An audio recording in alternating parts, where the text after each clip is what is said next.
আসসালামু আলাইকুম ওয়া রাহমাতুল্লাহি ওয়া বারাকাতুহু ইন্নাল হামদালিল্লাহ ওয়াস সালাতু ওয়াস সালামু আলা রাসূলিল্লাহ ওয়া বা'দ। মানুষ দুনিয়ায় আসে অনেক স্বপ্ন নিয়ে, অনেক প্রত্যাশা নিয়ে। কেউ চায় সাফল্য, কেউ চায় সম্মান, কেউ চায় দীর্ঘ জীবন। কিন্তু জীবনের শেষ প্রান্তে এসে সব প্রত্যাশা ছোট হয়ে যায়। বাকি থাকে একটাই আকুতি, শেষটা যেন সুন্দর হয়। এটি কেবল মৃত্যুর কথা নয়, বরং সেই জীবনের কথা যে জীবন মানুষকে ধীরে ধীরে আখিরাতের দিকে নিয়ে যায়। মনে রাখা উচিত, দুনিয়ার অর্জন একদিন থেমে যাবে, কিন্তু আমল চলতে থাকবে। মানুষ চলে যায়, রয়ে যায় তার কাজ, তার নীরব দোয়া, তার না বলা হিসাব। আজকের বিষয় প্রত্যাশায় আখিরাতমুখী সুন্দর সমাপ্তি। সুপ্রিয় দর্শক শ্রোতা, কাছে এবং দূরে যে যেখানে আছেন সবাইকে স্বাগত জানাচ্ছি যমুনা টেলিভিশনের নিয়মিত আয়োজন in the name of Allah with BRB cables অনুষ্ঠানে। আপনাদের সাথে আছি আমি নিজাম বিন মুহিব। অনুষ্ঠানটি টিভি সেটের পাশাপাশি যমুনা টেলিভিশনের ফেসবুক পেজে সরাসরি সম্প্রচারিত হচ্ছে। দর্শক, আপনারাও যোগ দিতে পারেন আমাদের সাথে এই অনুষ্ঠানে। সরাসরি ফোন করতে ডায়াল করুন 0298240552 নম্বরে। অতিথি হিসাবে আজ আমাদের সাথে যুক্ত হচ্ছেন দেশের প্রখ্যাত আলেম দ্বীন, চট্টগ্রাম বিশ্ববিদ্যালয়ের আরবি বিভাগের সম্মানীয় প্রফেসর ফদিলাতুশ শেখ প্রফেসর ডক্টর গিয়াসউদ্দিন তালুকদার। আসসালামু আলাইকুম ওয়া রাহমাতুল্লাহ। ওয়ালাইকুম আসসালাম ওয়া রাহমাতুল্লাহি ওয়া বারাকাতুহু। আহলান ওয়া সাহলান। মারহাবান বিকুম উস্তাজ, কেমন আছেন? আছি আলহামদুলিল্লাহ। আপনাকে আমাদের আজকের আয়োজনে স্বাগত জানাচ্ছি। ধন্যবাদ স্যার, শুরুতেই আপনার কাছ থেকে জানতে চাই যে নতুন একটি বছর শুরু হলো এবং এই নতুন বছরের আগের বছরটি যে বিদায় নিল আমাদের কাছ থেকে 2025, অনেক অগণিত মানুষকে আমরা হারিয়ে ফেলেছি। আমাদের বাবা মা আপনজন থেকে শুরু করে আমাদের রাজনৈতিক নেতৃবৃন্দ অনেককে আমরা হারিয়েছি। আপনার কাছে জানতে চাই, একজন মানুষের প্রকৃত সফলতা আসলে কোনটি? সেটি কি ক্ষমতা বা রাজনীতি, নাকি আখিরাতমুখী জীবনের সুন্দর সমাপ্তি? ধন্যবাদ আমাদের মেধাবী সঞ্চালক মহোদয়, আপনি সূচনা বক্তব্যে চমৎকার বলেছেন। আসলে আমাদের নতুন বছরে আমরা একটি বছর পার করলাম এবং নতুন বছরে আমরা প্রবেশ করলাম। এই যে বছর, এটি আমাদের কাছে বার্তা হলো, আসলে আমাদের বয়স বাড়ছে সেটি নয়, বয়স আমাদের যে একটি অধ্যায় আমাদের থেকে চলে গেল। অর্থাৎ আমাদের জীবনটা হলো একটা বিশাল গ্রন্থ, এর এক একটা দিন এক একটা পৃষ্ঠা যাচ্ছে, এর এক একটি অধ্যায় যেন এক একটি বছর যাচ্ছে। এবং নতুন বছর কিন্তু আমাদেরকে স্মরণ করিয়ে দিতে সাব রিমাইন্ডার বা জেন্টাল রিমাইন্ডার বা স্পিরিচুয়াল রিমাইন্ডার আমরা বলতে পারি। সেটা হচ্ছে তোমার সময় কিন্তু খুব কমিয়ে গেছে। এই যে খেলার মাঠে যেমন রেফারি দিন থাকেন, তার কাছে ঘড়ি থাকে, সেই ঘড়িতে থাকে আর আছে 10 মিনিট, আর আছে 5 মিনিট, আর আছে 1 মিনিট, বলা হয় শেষ। ঠিক তেমনি ভাবে নতুন বছর কিন্তু আমাদের ওই যে কাউন্টডাউন আমাদের বলছে, আর আছে তোমার 2 বছর, আর আছে 6 মাস, আর আছে 1 দিন। তার মানে এই পৃথিবী আমাদের আসল ঠিকানা নয়, আমাদেরকে ক্ষণিকের জন্য আসছি, কিছুক্ষণের এই ঠিকানায় বা বাড়িতে। আমাদের আসল বাড়ি হলো আখিরাত, এবং এটি হচ্ছে আখিরাতের প্রস্তুতি ক্ষেত্রে। এখানে যদি আমরা ভালো কাজ করি তাহলে সাফল্য এবং রেজাল্ট হিসেবে ভালো রেজাল্ট হলে জান্নাত অপেক্ষা করছে, আর যদি আমরা ব্যর্থ হই, ফেল করি, তাহলে জাহান্নাম অপেক্ষা করছে। আর আপনি যেটা বললেন, আসলে একজন জীবনের সাফল্য আমরা অনেকে মনে করি বিশাল ডিগ্রি, আমি পিএইচডি ডিগ্রি বা আমি অনেক বড় বড় পুরস্কার পেলাম, নোবেল বিজয়ী হলাম বা অন্য প্রাইজ পেলাম, সেটা মনে করে থাকে। অনেকে মনে করে ঐশ্বর্য বৈভব প্রতিপত্তি বিশাল, আমি সারা পৃথিবীর সেরা ধনী, সেটাকে সাফল্য মনে করে। অনেকে আবার অনেক তার ক্ষমতার দাপটকে মনে করে। কিন্তু এক পর্যায়ে গিয়ে দেখা যায়, যখন বয়সের শেষ প্রান্তে, বয়সের শেষ বিকেলে এই সার্টিফিকেটও কোনো কাজে আসে না, ধনের সম্পদ তার কাছে কিছুই আসে না, এবং এই ক্ষমতা, লোভ, লালসা সব মান হয়ে যায়। তাহলে এই সাফল্য কোথায়? মানুষের সাফল্য কোথায়? আল্লাহ সুবহানাহু ওয়া তাআলা বলছেন, আসলে সাফল্য কোনো আভিজাত্য নয়, বংশকল্যাণে নয়, একাডেমিক এক্সেলেন্সিতে নয়, ক্ষমতায় নয়, ঐশ্বর্য বৈভবে নয়। সাফল্য হলো একজন, আল্লাহ তাআলা কাদ আফলাহা মান তাযাক্কা, সেই সফল যে ওই যে সাদা মনের মানুষ হতে পেরেছে, যার আত্মাকে ঈমান, সে নাস্তিক নয়, সংশয়বাদী নয়, প্রকৃতিবাদী নয়, মহান আল্লাহকে চিনেছে, এবং তার আত্মাকে পরিশুদ্ধ করেছে।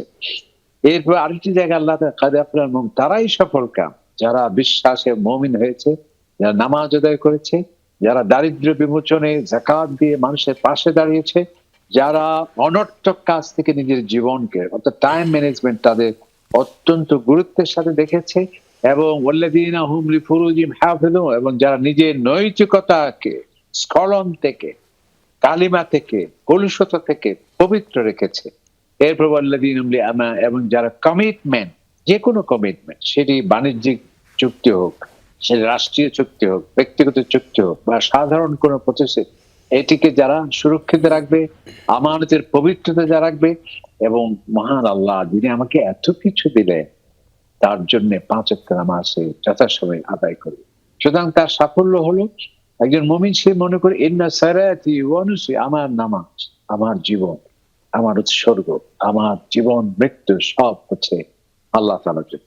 সুতরাং যে কোরআন সুন্নাহ ভিত্তিক আধ্যাত্মিক চেতনা বলিষ্ঠ যে নীতি নৈতিকতা সমৃদ্ধ জীবন গড়তে পেরেছে, বস্তুবাদী দৃষ্টিকোণ থেকে নয়, ভোগবাদী কেবল নয়, বরং আল্লাহ সুবহানাহু ওয়া তাআলার জন্য জীবনকে সঁপে দিয়েছে, নিজের বিবেকের কাছে যে স্বচ্ছ হতে পেরেছে, পবিত্র হতে পেরেছে, এবং মানুষ যাকে সাদর সম্ভাষণ দিয়ে তাকে তার জীবন সায়ান্নে বা তার জীবনের পরও যাকে মানুষ স্মরণ করছে, এবং যে মানুষের সমাজের কাছে, ব্যক্তির কাছে, পরিবারের কাছে সমাদৃত, এবং শুধু বাহ্যিক ভাবে নয়, হোয়াইট কালার ক্রিমিনাল হিসেবে নয়, যে আমরা সামনে বকধার্মিক মানুষের সামনে ভালো, রাতের আন্ধার অন্যরকম, সেটি নয়।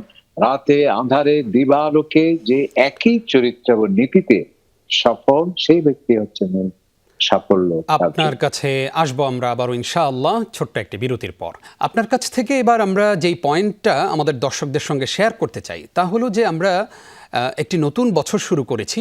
বিগত বছরের ঠিক শেষ সময়টাতে অর্থাৎ 31শে ডিসেম্বর রাতে বরাবরের মতোই আমরা এবারও আতশবাজি ফুটিয়ে চারদিকটাকে আমরা আতঙ্কিত করে ফেলেছি। আমাদের সন্তানেরা তারা গতবারের চাইতে কোনো অংশে কম নয়, বরং এইবার ওই দিনটাতে রাষ্ট্রীয় শোক থাকা সত্ত্বেও, বেগম জিয়ার মৃত্যুতে রাষ্ট্রীয় শোক চলছিল, এমন একটি সময়েও তারা আতশবাজি করে চারদিকটাকে অন্ধকার করে ফেলেছে এবং আতঙ্কিত করে ফেলেছে। শিশুরা কষ্ট পেয়েছে, গাছে যেই পাখিরা ছিল তারা দিক বিদিক ছুটোছুটি করছিল। এই যে সংস্কৃতি অপসংস্কৃতি আমরা লালন করছি, যেখানে আমরা 90% মুসলিমের দেশ বলে মনে করি আমাদের এই দেশটাকে, সেই দেশের মুসলিম সন্তানেরা যদি এই কাজ করে, তাহলে আমরা বাবা মায়েরা কি এই দায় থেকে এড়াতে পারি? সন্তানদেরকে আখেরাতমুখী করতে তাহলে আমরা কি প্রভাব ফেলছি সন্তানের উপর? ধন্যবাদ আপনাকে। আসলে নতুন বছর আসলে এভাবে আতশবাজি হবে এবং নানাবিধ অশ্লীলতা, ব্যয়াপনা এবং বিজাতীয় সংস্কৃতি অবগাহনে আমরা ভেসে যাব। মানবিকতা, পাশবিকতা রূপান্তরিত হবে, আমাদের চরিত্র পবিত্রতা হুমকির মুখে পড়বে। এগুলো খুবই অনাকাঙ্ক্ষিত এবং অনভিপ্রেত। এবং বিশেষ করে আপনি বললেন যে এবার তো ব্যতিক্রম হওয়া দরকার ছিল, বিশেষ করে রাষ্ট্রীয় শোক চলছিল যখন আমাদের যিনি একজন সাবেক প্রধানমন্ত্রী, রাষ্ট্রীয় অভিভাবক এবং গণতন্ত্রের অতন্দ্র প্রহরী দিয়েছিলেন বেগম জিয়া, সেদিনই তো তার দাফন হলো।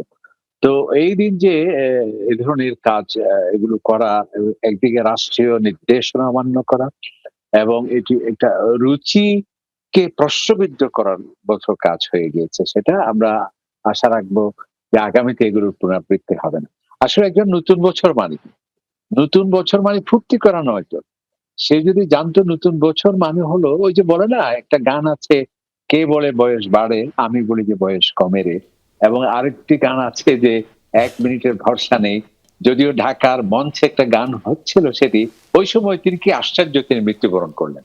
তাহলে যে নতুন বছর যাওয়া মানে হলো আমার সুনির্দিষ্ট জীবন থেকে একটি সময় চলে গেল, অর্থাৎ আমি একটি বছর যাচ্ছে আসছে মানে আমি মৃত্যুর সেই দিনক্ষণের দিকে যেন আমি এগিয়ে যাচ্ছি। সুতরাং নতুন বছর মানে হচ্ছে আনন্দ নয়, ফুর্তি নয়, বিনোদন নয়। অতীত জীবনে আমার যে ভুল ভ্রান্তি হয়েছে সেটি সেলফ অ্যাসেসমেন্ট, সমূল্যায়ন করা এবং সেগুলোর জন্য অনুতাপ, অনুশোচনা করা এবং আগামীতে সেগুলোর পুনরাবৃত্তি হবে না সেটি দৃঢ় সিদ্ধান্ত নেয়া। এবং আল্লাহ সুবহানাহু ওয়া তাআলার কাছে তওবা করা। এবং নতুন বছর মানে হলো যে আগামী গত বছরগুলোতে আমি যে ভালো কাজগুলো করেছি সেগুলো আগামীতে অব্যাহত রাখার চেষ্টা করা। নতুন বছর মানে হচ্ছে আগামী বছর গত বছর চেয়ে আরো ভালো হতে হবে। চমৎকার একটি প্ল্যান করা যে আমি তাকওয়া ভিত্তিক আমার এই খারাপ কাজগুলো আর হবে না। ভালো কাজগুলো আমি অব্যাহত রাখবো এবং আরো ভালো আমি আল্লাহ সুবহানাহু ওয়া তাআলা একজন নেককার বান্দা হওয়ার চেষ্টা করবো। এটাই তো। এবং আরেকটি হচ্ছে নতুন বছর মানে হলো আল্লাহ তাআলার কাছে শুকরিয়া আদায় করা যে আমার অনেক বন্ধু-বান্ধব, অনেক আমার আত্মীয়স্বজন, অনেক মা-বাবা এবং অনেক প্রভাবশালী দেশের রাজনীতিবৃন্দ এবং একটু আগে যে বললেন আমাদের মাননীয় সাবেক প্রধানমন্ত্রী এবং কত ঐতিহাসিক মানুষ এই পৃথিবী থেকে চলে গিয়েছেন। আপনি আমি যে আছি এটি আল্লাহ তাআলার কত বড় একটা নেয়ামত, সেজন্য আল্লাহর কাছে শুকরিয়া আদায় করা। এবং এই নতুন বছর মানে হলো আমার জীবনকে সংশোধন করার জন্য দৃঢ় শপথ নেওয়া। নতুন বছর মানে হচ্ছে সঠিক কোরআন হাদিসের আলোকে একটা পরিকল্পনা করা। এবং আল্লাহ তাআলা বারবার সতর্ক করেছেন, বলে আসরি ইন্নাল ইনসানা লাফি খুসর, সমস্ত মানব জাতি যাদেরকে আমি চূড়ান্ত সম্মান দিয়েছি কিন্তু অনিবার্য ক্ষতির মাঝে সবাই নিমজ্জিত। এই চূড়ান্ত ক্ষতি থেকে বাঁচতে পারে কেবল যারা ঈমান আছে, ভালো কাজ যারা করে, সত্য কথা যারা বলে, সত্যের দিকে যারা মানুষকে আহ্বান করে। আর জি। যদি তা না হয়, কেবল পশু পাখির মতো খেয়ে গেলাম এবং কুপ্রবৃত্তি অনুসরণ করে গেলাম, কিসের তাদের সাফল্য? আল্লাহ তাআলা উলাইকা কাল আনআম, কে বলেছে সে সৃষ্টির সেরা? এটা একটা জীবজন্তু, বাল হুম আযাল, বরং এর জি। থেকে আরো নিকৃষ্ট। আমরা আপনার কাছ থেকে তন্ময় হয়ে আলোচনা শুনছিলাম। এবার আপনার কাছ থেকে জানতে চাইব যে নতুন একটি বছর শুরু হলো। আমরা ২০২৬ সাল শুরু করলাম। আমরা এই নতুন বছরে আমাদের চাকরি আমরা কি সুইচ করব কিনা সেই চিন্তা করি, নতুন বছরটাকে সেভাবে সাজাই, আমাদের ব্যবসায়ের প্ল্যান আমরা করি, আমাদের দৈনন্দিন জীবনটা কিভাবে চলবে সেটাও সাজাই। কিন্তু আমাদের আমলের প্ল্যানিং আমরা করতে পারি না অনেকেই। আমরা অনেকেই সূরা কেরাত কিছুই পারি না, নামাজের দোয়া কালাম কিছুই পারি না। আপনার কাছে জানতে চাই যে আল্লাহর সান্নিধ্যে তো আমাদেরকে যেতেই হবে একদিন। তার আগে আমাদের এই নতুন বছরটা যদি জীবনের শেষ বছর হয়ে থাকে, তাহলে আমরা এই নতুন বছরটাকে কিভাবে আমলের পসরা দিয়ে সাজাতে পারি? ধন্যবাদ আপনাকে। আমাদের জীবনের লক্ষ্য এবং উদ্দেশ্য অবশ্যই থাকতে হবে। Aim in life. আমরা অনেকে ডাক্তার, ইঞ্জিনিয়ার এবং নানাবিধ আ আ বস্তুবাদী সাফল্য সেদিকে আমাদের অগ্রাধিকার। কিন্তু এই পৃথিবীতে আসা এটি আমাদের ক্ষণিকের জন্য, এটা আমাদের পরীক্ষার ফল। আল্লাহ তাআলা আমি তোমাদেরকে হায়াত এবং মউত দিয়ে এই পৃথিবীতে পাঠিয়েছি। কেন? আমি তোমাদেরকে কিন্তু পরীক্ষা করছি। পরীক্ষার হলে যেমন সুনির্দিষ্ট সময় ফুরিয়ে গেলে আর কিছু লেখার সুযোগ নেই। বলা হয় স্টপ রাইটিং। আমরা বলি যে এই লেখা বন্ধ করো, খাতা জমা দিয়ে দাও। ঠিক তেমনি ভাবে আমরা সুনির্দিষ্ট সময়ের জন্য আসছি। কেরামান কাতিবিন, একদল এলিটস ফোর্স ফেরেশতারা পরিদর্শক হিসেবে কাজ করছে। আর যখন আমাদের মৃত্যু ঘন্টা বেজে যাবে তখন আর আফসোস করলে চলবে না। শুধু আমরা এই নতুন বছর শপথ নিতে পারি আমাদের আমাদেরকে আল্লাহ তাআলা আশরাফুল মাখলুকাত করেছেন, সৃষ্টির সেরা বানিয়েছেন, আমাদের রিজিক দিয়েছেন, সুন্দর করে সৃষ্টি করেছেন, আমাদের বাকশক্তি দিয়েছেন। এই পৃথিবীর যা কিছু আছে আল্লাহ তাআলা সব তোমার জন্য আমি সৃষ্টি করেছি। সুতরাং সেই আল্লাহকে পাওয়ার জন্যে আমাদের পরিকল্পনা করতে হবে। আমাদের ঈমানকে শিরক মুক্ত করতে হবে। ইবাদতকে বিদআত মুক্ত করতে হবে। এবং এই দুনিয়াকে আখিরাতের প্রস্তুতি ক্ষেত্র হিসেবে গ্রহণ করতে হবে। দুনিয়ার লোভ, লালসা যা আখিরাতের বিশ্বাসকে দুর্বল করে দেয় তার থেকে আমাদের বেঁচে থাকতে হবে। শপথ নিতে হবে আমরা অনেকের বড়, বড় মনীষীদের জীবন মুখস্থ আমাদের। ম্যারাডোনার শাশুড়ির নাম সহ আমাদের মুখস্থ। কিন্তু আমার নবী ইসলামের যিনি মানবতার শ্রেষ্ঠ শিক্ষক, সেই নবী ইসলামের জীবনী আমরা একবারের জন্য পড়ি নাই এমন অনেক মানুষ আমাদের আছে। আমরা এই নতুন বছর আমার নবীজির জীবন আদর্শ আমরা পড়বো এবং জীবনে প্রতিফলন করার চেষ্টা করবো। এবং আমি অনেকে আমরা এত কিছু পারি, ইংরেজি পারি, ফ্রেঞ্চ এবং জাপানি, চাইনিজ ল্যাঙ্গুয়েজ, কিন্তু আমরা কোরআন, যে কোরআন আমার জীবনের সমস্ত কিছু বর্ণনা আছে যেখানে, এবং এই দুনিয়ার যা সংকটের সমাধান কোরআন, তোমাদের যা কিছু সমস্যার সমাধান কোরআন, দারিদ্র্য বিমোচন, মানুষের অধিকার সবকিছু যে কোরআনে, সে কোরআন আমরা পড়ি না। আমরা ডেইলি ৮টা, ১০টা, ২০টা পত্রিকা পড়ি, মাসে ৫০টা ম্যাগাজিন পড়ি। অথচ আমার জীবনের সাফল্য আছে যেখানে, সেই কোরআনে কোনো খবর আমাদের নেই। সুতরাং এই নতুন বছরে আমরা কোরআন পড়বো, ৫ ওয়াক্ত নামাজ আমরা আদায় করব এবং আমরা যাকাত ফরজ হলে যাকাত দেব, হজ ফরজ হলে হজ আদায় করব, এবং কোরআন সুন্নাহ ভিত্তিক আমাদের নিজের জীবন আমরা গঠন করব। আমরা সুদ, স্পিড মানি আমরা নেব না, সুদ আমরা বর্জন করব। আল্লাহ হালালকে অর্জন করব, হারামকে বর্জন করব, এবং হালাল ইনকামের জন্য আমরা দৃঢ় শপথ গ্রহণ করব। ইমানি চেতনা আমরা উদ্বুদ্ধ হব, নবীকে ইসলামের আদর্শ অনুপ্রাণিত দেশে প্রেম আমরা উজ্জীবিত হব। এই দেশ, জাতি, মুসলিম উম্মাহ রতন্দ্র প্রহরী আমাদের হতে হবে, এবং এই দেশের স্বাধীনতার সার্বভৌমত্ব সংরক্ষণেও আমাদের দৃঢ় শপথ এই নতুন বছরে আমাদের নিতে হবে। এবং সামনে আমাদের যে নির্বাচনও যাতে সুন্দরভাবে হয়, দেশের শান্তি, নিরাপত্তা, স্থিতিশীলতা এটি যাতে যথাযথ থাকে, সেটাও আমাদের কার্যকর ভূমিকা থাকা আল্লাহ চাই। তাআলা আমাদেরকে বুঝার তৌফিক দান করুক, আমিন। স্যার, আপনি অনেক কষ্ট করে আজকে আমাদেরকে সময় দিয়েছেন, সেই জন্য আপনাকে ধন্যবাদ জানাচ্ছি। প্রিয় দর্শক, আমরা দেখতে দেখতে অনুষ্ঠানের শেষ দিকে চলে এসেছি। আসুন নতুন করে স্বপ্ন দেখি, নতুন করে আমলের পশ্চা সাজিয়ে নতুন বছরটা শুরু করি। আল্লাহ তাআলা আমাদেরকে তৌফিক দান করুক, আমিন। আপনারা এতক্ষণ দেখছিলেন in the name of Allah with BRB cables. আগামী সপ্তাহের পর্ব দেখবেন, সেই প্রত্যাশায় বিদায় নিচ্ছে নিজাম বিন মুহিব। আসসালামু আলাইকুম ওয়া রাহমাতুল্লাহি ওয়া বারাকাতুহু।